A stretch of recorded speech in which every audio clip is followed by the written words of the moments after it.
والليل إذا يغشى والنهار إذا تجلى وما خلق الذكر والأنثى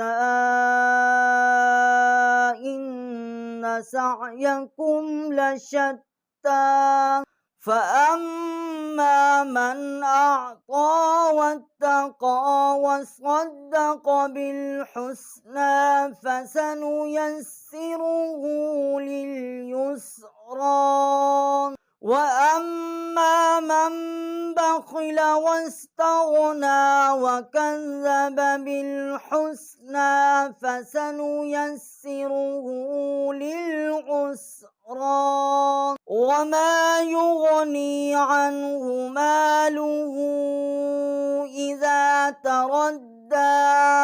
إن علينا